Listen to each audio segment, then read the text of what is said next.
So buong mundo ngayon mga sangkay ay talagang niyayanig po nitong mga malalaking sakuna dulot po nitong climate change. No? Talagang nagpaparamdam na po itong global warming or climate change mga sangkay sa panahon natin ngayon.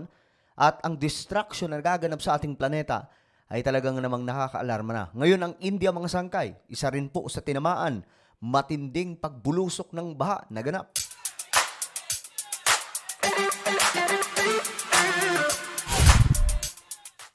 Hello, what's up mga sangkay? This is me. I'm back for another video, another vlog mga sangkay. Shoutout po sa lahat ng mga nanonood ngayon, sa lahat po ng mga kababayan natin, sa lahat po ng mga solid sangkay. At ito mga sangkay, pag-usapan po natin itong nangyayari po sa ating planeta na talagang namang nakaka-alarma na po ito, no? Very important na malaman po natin ang situation ngayon ng ating mundo mga sangkay at nakakabahala kung iisipin po natin, no? Ang India po ay hindi nakaligtas. At ngayon, bago tayo mag-umpisa, pag-subscribe po muna yung ating YouTube channel. Sa baba ng video na ito, makikita nyo po yung subscribe button. Check nyo na lamang po sa ibaba. Pindutin nyo po yung subscribe, tapos pindutin nyo po yung bell, at pindutin nyo po yung all. Dahil dito po, mga sangkay, 1.23 million subscribers na po tayo. At mahalagang impormasyon po yung ating ibinabahagi po dito, no? Kaya naman, i-subscribe nyo na. Sa mga nanonood po sa Facebook, i-follow nyo po yung ating Facebook page. May papagawa lamang po ako sa inyo saglit. Sa mga nanonood po sa Facebook, sundan nyo lamang po ako. Habang kayo ay nanonood, mga sangkay, sa video na to, i-check nyo po sa itaas ng video. May makikita po kayo dyan, 3 tuldok. Kagaya po ng nakikita nyo po sa screen, ito po ay sample lamang. Pindutin nyo po yung 3 tuldok sa bandang itaas, then may lalabas po dyan, mga sangkay, na show more. Pindutin nyo po yung show more, at ayun lang, mga sangkay, I hope na nasundan po ng lahat. Ngayon, ito nga po ang nangyayari, mga sangkay. Ito po ang balita.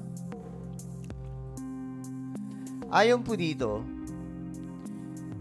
normal life disrupted in many Indian cities after rains. So, ang normal na buhay daw po nila doon, mga sangkay, bigla daw pong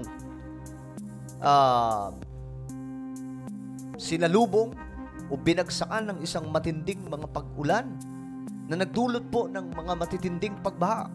Indian residents are struggling to carry out daily tasks and household chores after torrential rains hit several cities across the country and triggered heavy waterlogging.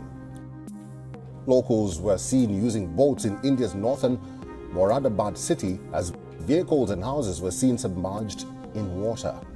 Mga sangkay, nagmistulang karagatan na po ang lugar na ito, no? At ito po ay senyales, mga sangkay, na ang ating mundo ay may depekto po talaga. Ito po yung sinasabi ng mga scientists na epekto po ng climate change. Na maging itong India po, mga sangkay, ay hindi nakalampas.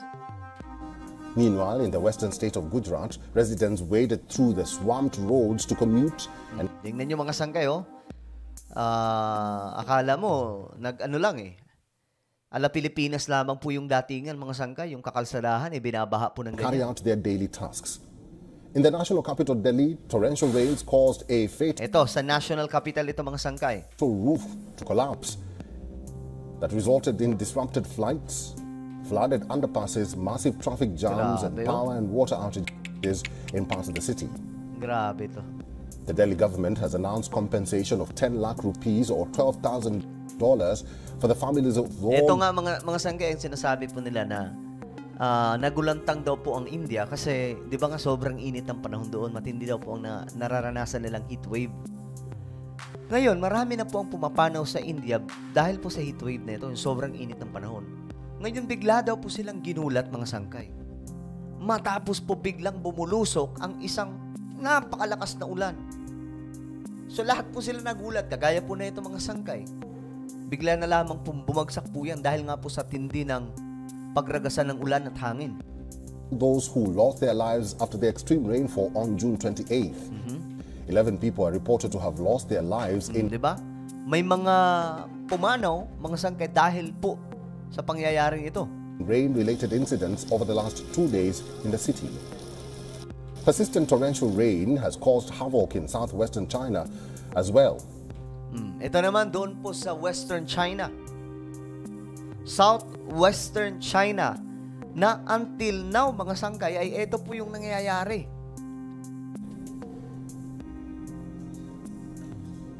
Yan o, makikita nyo mga sangkay, ayaw po talagang tantanan ng China ng mga sakuna no? Yan po, nagmistulang dagat po ang paligid ng lugar po ng China. In the Qiandong, Nanmiao, and Dong Autonomous Prefecture, grabe, tingnan nyo mga sangkay naging aladagat po yung buong paligid ng mga building na yan, mga sangkay. So, hindi na po ngayon, wala na pong inaano ngayon itong kalikasan natin. Talagang binabalikan po ang tao. Dahil tao din naman po ang nagwasak sa kalikasan natin, mga sangkay. At ito po ang nangyayari. At hindi po ito pananakot. Kasi, di ba, may mga iba mga sangkay, kala po nila, tinatakot lamang po sila. No, hindi ito pananakot. Ito po ay balita na totoong nangyayari ngayon sa ating mundo. Na ito nga po ay nasabi na ng mga scientists noon pa na talagang bago mag-2030, kung hindi po maaagapan itong climate change, lalala po talagang sitwasyon at mangyayari po yung mga kahalintulad po nito. Of Guizhou province, workers operated machinery to clear mud and debris off blocked roads after multiple landslides in that area. CCTV aired drone footage of flood water gushing along the Wu River, the largest southern tributary of the Yangtze River. Sa Yangtze River, ang pagkakaalam ko, isa po ito sa napakalawak mga sangkay na ilog ng China. Ngayon mga sangkay, marami na po ang pumapanaw din sa China dahil po dito sa pagragasap po ng mga matitinding pagbaha. Tingnan nyo naman mga sangkay kung paano pinalulubog yung mga kabahayan doon. So, totoo ang sinasabi ng mga scientists na habang tumatagal na wala pong nagiging aksyon gaano ang ating world leaders, raragasa po talaga itong climate change. At ang kaawa-awa po dito na maaapektuhan lahat po ng komunidad, lahat po ng tao, mga sangkay, yung apektado dito. Ngayon, ewan ko anong gagawin dito ng mga world leaders natin. Nakikita po natin ang destruction na lumalala po ng lumalala.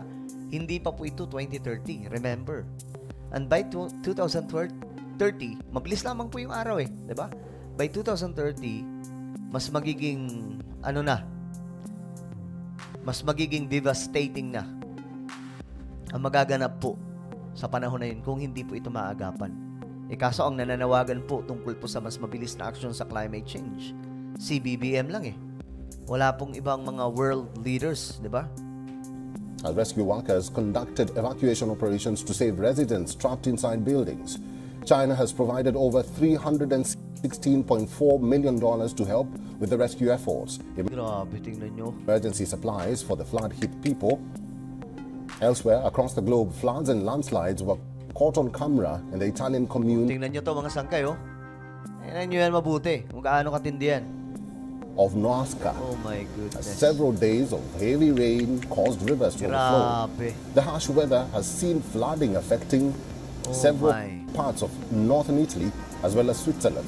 Extreme weather has hit many parts of the globe this past few months as summers have become hotter than that scientists link to the effects of climate change. Ayan mga sangkay. Saan ang nakikita ng mga scientists? Ito, pakinggan niyo po mabuti.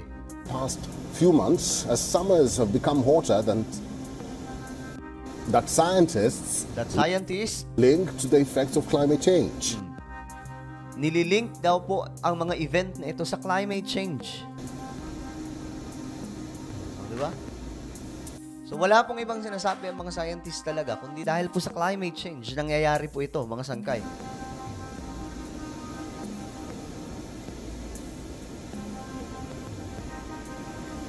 Grabe. So again, mga sangkay, ito po ay hindi po biro na nagaganap ngayon sa ating planeta. Kung lagi kayo nanonood dito sa ating channel, maiintindihan nyo mga sangkay na hindi po ito normal itong nangyayari sa ating mundo. Iba't ibang panig, ng mga bansa. Ang India at China, magkatabi lamang po yan na bansa. Parehas po ang mga malalaking bansa at parehas populated. Sila po yung top 1, ang India, ang China is the second one na may pinakamaraming populasyon.